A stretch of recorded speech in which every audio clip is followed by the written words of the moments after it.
तो उसमें टाइम और लेबर ज्यादा लगती है, इसलिए हैंडमेड जो गुड्स होगी उसकी कॉस्ट हाई होगी और मशीन मेड होगी उसकी कॉस्ट लो है। और साथ में जो मशीन मेड गुड्स होती थी, it means British East India company का जो प्रोडक्ट होता था, they sold their product without A tax, without custom duty. जब हमारे इंडिया के अंदर कोई सामान दूसरी कंट्री का आता है तो उसको टैक्स पे करना होता है, और टैक्स पे करने के बाद उसका जो रेट है वो ज्यादा बढ़ जाता है, क्योंकि तभी उस कंपनी को फायदा होगा जब वो रेट इंक्रीज करेगा। बट यहाँ पे एक तो उनका मशीन मेड होता था, वो टाइम और लेबर उसमें कम कंज्यूम होती थी, इसलिए पहले चीप होता था।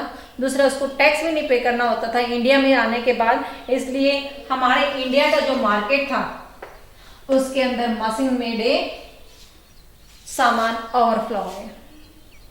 तो ऐसे हमारे इंडियंस को काफी प्रॉब्लम हुई और उन्होंने 1857 के रिवॉल्ट में पार्टिसिपेट किया। नेक्स्ट आता है बेटा मिलिट्री कॉजेस।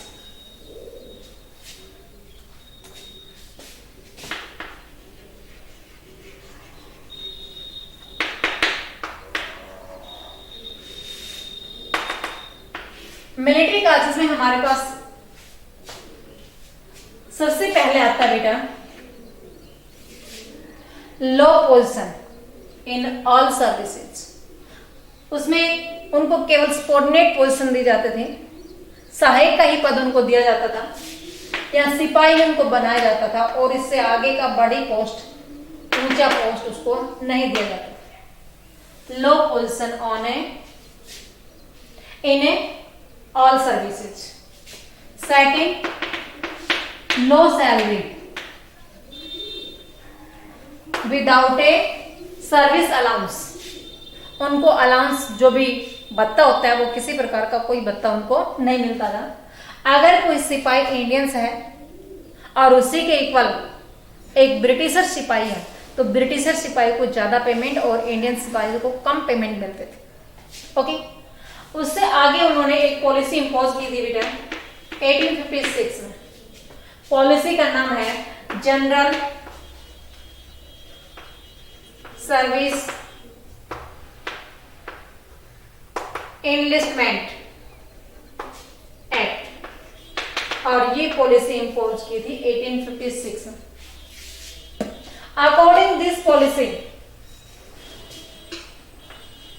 हमारे आर्मी मैन, हमारे इंडियंस इसमें समुद्र पार crossing the ocean they had to involve in a war. क्योंकि ब्रिटिश ईस्ट इंडिया कंपनी ने केवल इंडिया को ही कैप्चर में नहीं किया था, एशिया कॉन्टिनेंट्स के बहुत सारी कंट्री उसके कैप्चर में थे। जब उसको दूसरे देश के साथ फाइट करनी होती थी तो इंडियन आर्मी को वो यूज कर लिया करते थे और उसको सी ओशियंस को क्रॉस करके ले जाया करते थे। और जब हमारे इंडियन आर्मी सी और ओशियन को क्रॉस करके जाते तो वो हमारे रिलीजन के अगेंस्ट समझते थे, इसलिए हमारे Indian soldiers against the British East India company and participate in A revolt of 1857।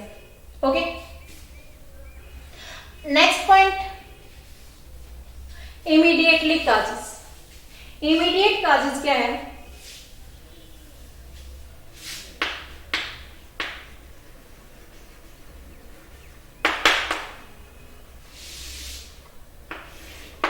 Immediate causes है बेटा अनफील्ड राइफल।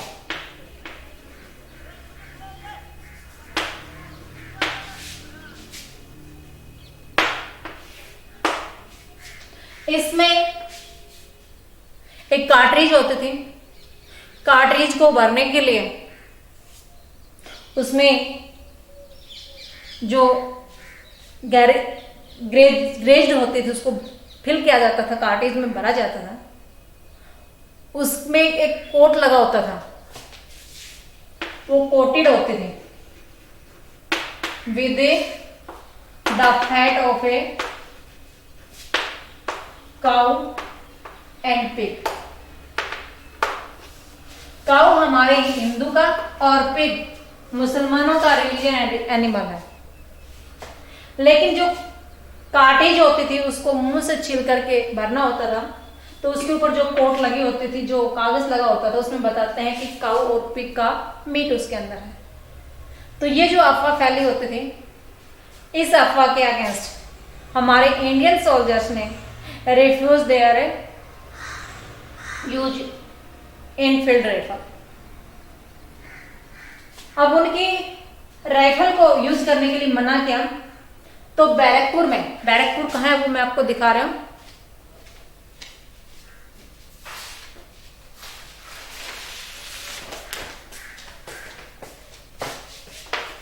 ये वेस्ट बंगाल में बैरकपुर है, यहां हमारी इंडियन आर्मी थी, और इस बैरकपुर में 29 मार्च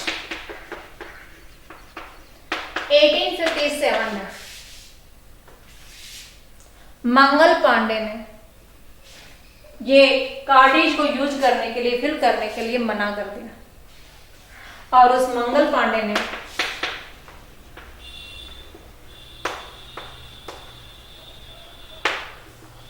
अटैक द ऑफिसर, ऑफिसर पे अटैक किया, लड़ाई की शुरुआत कर दी।